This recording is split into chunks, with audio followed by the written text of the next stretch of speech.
మళ్ళీ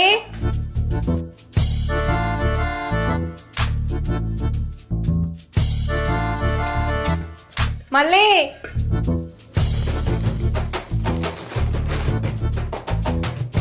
రే మళ్ళీయా ఎందుకే అంత వరుతున్నావు? ఇగో నేను ఒక 5 నిమిషాలు గిల్ అచ్చక్కోళ్ళ ఇంటి దాకా పోయేత్తా. ఒక 5 నిమిషాలు దానికి నాకెందుకే చెప్పుడు, పోయిరాపో. పొయ్యి మీద కూరుంది, అర్ధగంట అయినాక బంద్ చేయి. 5 నిమిషాలు వస్తా అని చెప్పి అర్ధగంట అంటావేందే? అట్లనే బకెట్ల బట్టలున్నాయి, నేను వచ్చే వరకు దండం మీద ఉండాలి, అర్థమైందా? అర్థమైంది. నీ భాషలో 5 నిమిషాలు అంటే అర్ధగంట అన్నట్టు.